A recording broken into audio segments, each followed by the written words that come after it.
Hi everyone, my name is Chris, and welcome to Anime Debate. I just finished watching episode 1 of A Promised Neverland. And like most people, and most people that will review this thing, the first thing I'll tell you is that the animation is absolutely beautiful. It easily feels like it could be an animated film of some sort, by Studio Ghibli or really anything by Miyazaki. It is absolutely beautiful. It's breathtaking the way they use the camera, the way they use angles, the way they use subtle pieces of animation. It's beautiful. It's breathtaking. It's one of the best looking, if not the best looking anime I've watched in 2019, which it just started, so that's easy to do. But honestly, I really am in awe of the animation. But an anime can't stand on animation alone. It must have substance. It must have something more. And so the question I'm going to pose to you, and as well as myself, is does A Promised Neverland stand up? And initially, I would have told you, not really. If I were to review this show during the middle. Essentially what happens is, and this is going to contain spoilers, but what happens is the kids all live in an orphanage. They're eating food. One girl is very happy and athletic, and one of the other boys is somewhat depressed. But just your typical anime setup where you have one character who is kind of moody. You have one character who's very happy and excited and energetic, and one kid that's kind of in the middle, who's positive but also level-headed, and then thinks a little bit more. You find out that each one of these three kids, who I assume will be our main protagonists, have their own attributes of being intelligent, super intelligent, and intelligent but also athletic. And this is shown through them playing tag. And you learn that in tag, in order to win, you need to have good strategy. Being strong and fast isn't enough. And it really shows you how differently these characters are being set apart from one another and how they're going to interact well throughout the series. They're being taken care of by a woman they all call Mom, who is obviously kind of the lead of the orphanage. She seems very kind and very caring and very loving towards all of her children. They even, have lunch together, have dinner together, have food together. And one of the children, who's a small 6-year-old, named Connie, tries some food and she says, this is delicious. And then they all kind of trace about their day. They discuss how they love their mom so much and how, they all kind of wonder what life will be like when they get adopted. And so there are these gates they show early in the series that the kids have been told to stay away from. And as they get taller and older, the gates seem less menacing. And they all look at them, again with wonder, like what's gonna happen when we get adopted. And have you noticed that other kids that get adopted never write back?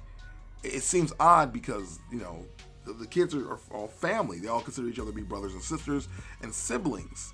And they're raised that way. They're raised to believe that way. And it's just weird that when they get adopted, they don't ever reach back out. And you kind of feel for the children, thinking like, my brother got adopted last week and I never heard from him again. Why isn't he writing me letters? And Connie, who knows she's going to be adopted soon, says, I'm going to make sure I write everybody. And she's very positive and excited about that. Like, yeah, I'm never going to forget that we're family. So we move forward to the day of Connie's adoption. And Connie is excited and she's wearing, new clothes. And she has her stuffed bunny. And then, she gets walked out by Mom, down to the field where I believe her new parents are waiting and she's going to be adopted. But then our redhead protagonist, female, noticed that Connie left her stuffed animal. So she grabs one of her brothers and they run out to go deliver it. And then they discover it. They discover that Connie is dead. Connie has been killed with a plant growing out of her stomach, it seems. And then the kids hear a noise and they go hide. And the truth is revealed while they're hiding. The gruesome, awful truth is revealed. The children are being raised as food for monsters. Or at least that's what we see. We see a monster. And they discuss how, you know, the 6-year-old is regular meat, but the 11-year-olds who scored in high intellect and their test scores, they all take these tests, you know, these aptitude tests. The ones that score really well, that's who gets adopted. And apparently they're meat, maybe because their brains are big and hearty and they're aged just right. That's high quality meat. That's premium cuts. It immediately makes me feel sick that I enjoy eating veal or I enjoy eating meat at all. But we learn the awful truth that these children are being raised as food for these monsters. They do hear the kids scuttle away and they find the stuffed bunny underneath where they were hiding. And mom picks it up. And I feel like mom knows that the kids were there. And she's not going to be happy.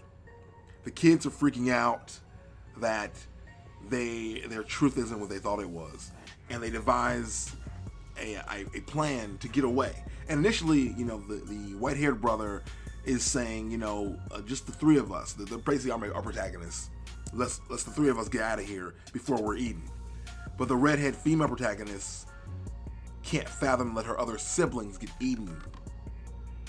She doesn't want her family to die. Not anymore.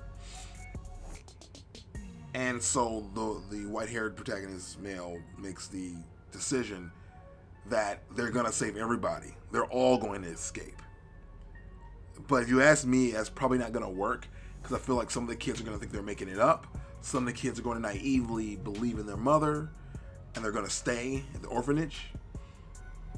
And yeah, that's kind of where we're left. We're left with them devising a plan, the mom having the bear, or rather the bunny, and knowing that there's something that the kids know, or maybe have seen.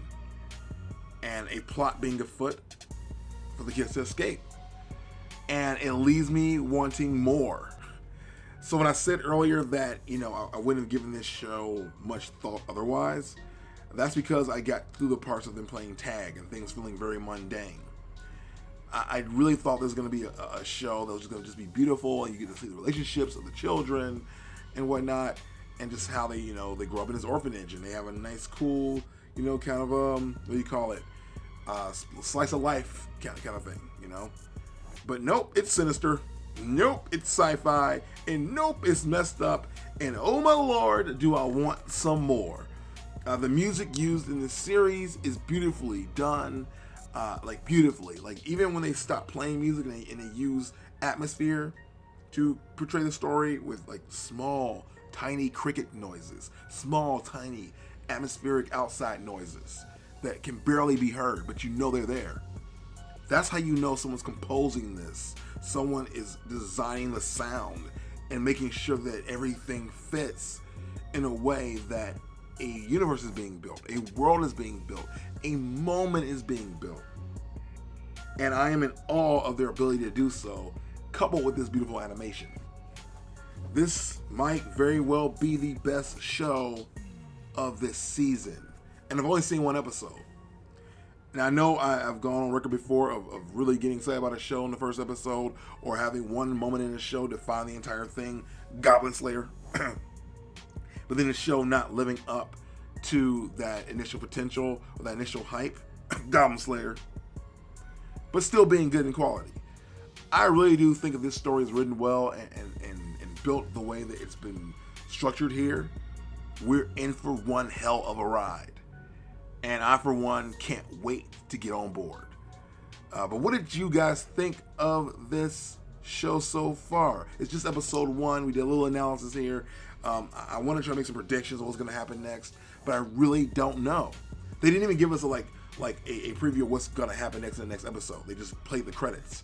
And it was harrowing and kind of hard to watch because at the very end, there's a child's shoe, you know, dangling from foliage.